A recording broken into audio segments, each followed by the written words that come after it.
সহ্য করতে পারবে। ইব্রাহিম আলাইহিস সালাম বলে, না বন্ধু, তুমি তো আসবে, একটু দেখাও না তুমি কীভাবে পাপড় ছেড়ে যান কবজ করো। ইব্রাহিম আলাইহিস সালাম বলার পরে আজরাইল আলাইহিস সালাম বলতেছে, বন্ধু তাহলে তুমি একটু চক্ষু বন্ধ করো। এই চক্ষুটা ইব্রাহিম আলাইহিস সালাম এক মুহূর্তের জন্য বন্ধ করছে। এবার আজরাইল আলাইহিস সালাম যে সূরাতে পাপীদের জানটাকে কবজ করবে, যে সূরাতে পাপীদের জানটাকে কবজ করবে, ওই সূরাটা ধারণ করছে। ধারণ করে এবার ইব্রাহিমকে বলছে, ইব্রাহিম বন্ধু এবার চোখ লাগা। ইব্রাহিম আলাইহিস সালাম হঠাৎ করে এক পলক চোখ পড়ার সঙ্গে সঙ্গে আজরাইলকে দেখার সাথে সাথে এমন যে চিৎকার করেছে, একে চিৎকারে ইব্রাহিম সালাম টাস করে জমির পরে বেহুশ হয়ে পড়ে গেছে। যদি বলুন না সুবহানাল্লাহ।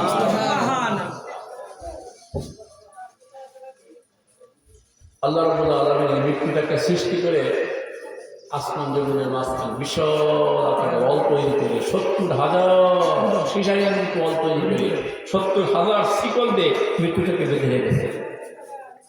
কারণ ফেরেশতারা এই মানুষ সৃষ্টির আগে, এই জমিন সৃষ্টির আগে, তো ফেরেশতারা যখন তার দুই সাইড থেকে চলাচল করে তখন বিকট আওয়াজের ভিতরে শুনতে পায়। তখন আল্লাহর কাছে বলে, আল্লাহ তুমি এর ভিতরে কি রেখেছো? আল্লাহ বলে, মৃত্যুকে সৃষ্টি করে রেখেছে। তো ফেরেশতারা বলে, আল্লাহ মৃত্যুটা কি আমরা একটু দেখতে চাই। তো আল্লাহ রাব্বুল আলামিন ফেরেশতাদেরকে বলছেন, ফেরেশতারা তোমরা এটাকে দেখতে সহ্য করতে পারবে না, কেন আমরা একটু দেখতে চাই। আল্লাহ রাব্বুল আলামিন এই মৃত্যুকে বলে, মৃত্যু এবার তুমি একটু আকাশে উড়াল দাও। উড়াল দাস শিকলগুলো যখন মৃত্যু থেকে ছেড়ে দেওয়া হয়, ছেড়ে দিয়ে মৃত্যুটা এবার আসমানে উড়াল দেয়। ওই অবস্থা দেখে সমস্ত ফেরেশতা চিৎকার করে টাস টাস করে সবগুলো ফেরেশতা বেহুশ হয়ে পড়ে গেছে। যদি বলুন না সুবহানাল্লাহ। এরপরে মৃত্যু যখন ছাড়া পেয়েছে তখন আল্লাহ বলে, আল্লাহ যখন ছাড়াই পেয়েছে আমি জগৎবাসী সম্পর্কে কয়েকটা কথা বলতে চাই, সে বলো। তখন এইবার মৃত্যু সারা বিশ্ববাসীকে ডাক দিয়ে কয়েকটা কথা বলো। কবি তার কবির ভাষায় উল্লেখ করেছেন যে, খোদার বিকট সৃষ্টি আমি, মালিকুল মউত আমার নাম, ভবের লীলা সাঙ্গ করা হইল আমার কাম। পিতা মাতা হরণ করে এতিম করি সাও, আওলাদের হরণ করে কাদাই বাপ মা। ভাইকে নিয়ে কাদাই বহিন, বহিন নিয়া ভাই, আমার বিষম সবল থেকে রক্ষা কারো নাই। স্বামী হলে কাদাই বিবি, বিবি হলে স্বামী, সময় হলে তোমার কাছে হাজির হব আমি। ডেইলি 5 বার আজরাইল আপনাকে এসে মৃত্যুর কথা স্মরণ করে দেয়। 5 বার ডেইলি একটা মানুষের সঙ্গে সাক্ষাৎ করে হুঁশিয়ার করে যে, বান্দা সাবধান হওয়া, আমি তোমার কাছে আসতেছি। যাই হোক, আমি যে কথা বলতে চাচ্ছিলাম, আমি আমার মূল কথার দিকে চলে আসতে সংক্ষিপ্তভাবে বলবো যে, বিশাল চিন্তা, বিশাল বিপদ আমাদের মৃত্যুতে। বিশালের পরে ছুটি ওখানেই শেষ নয়।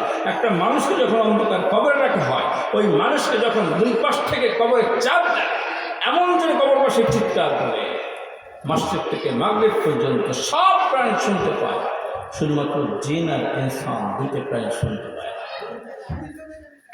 আল্লাহ রাসূল বলেন, আমার ইচ্ছে হয় যে আল্লাহর কাছে ফরিয়াদ করি যে, আল্লাহ কবর রাখার পরে কবরবাসীর যে আযাব হয়, যে চিৎকার হয়, তার জন্য আমার উম্মত শুনতে পারে, শোনার ব্যবস্থাটা তুমি করো। কিন্তু আমি আল্লাহ রাসূল এই জন্যই ফরিয়াদ করি না যে একবার যদি মানুষ ওই মৃত্যু কবরবাসীর চিৎকার, ওই ভয়াবহ আযাবের শব্দ শুনতে পায়, সারা দুনিয়া লাশে লাশে দুর্গন্ধ পেয়ে যেত, কোনো মানুষ আর কোনো মানুষকে ধরে অন্ধকার কবরের ভিতরে রাখতে পারত না। বলুন না সুবহানাল্লাহ। সব স্থানে কিন্তু বাবা আপনার বিপদ। আপনি এখানে আসছেন, আপনি পাইতে ফিরে যাবেন এমন গ্যারান্টি আপনার নাই। কেবল আছে নাই, সব বিপদ। কিন্তু বিপদ নাই, আল্লাহ রাব্বুল আলামিন একটা শ্রেণীর জন্য তার নিজেই তার নিরাপত্তার ঘোষণা দিয়েছেন। যদি বলুন সুবহানাল্লাহ। একটু জিকির করেন, লা ইলাহা ইল্লাল্লাহ, লা ইলাহা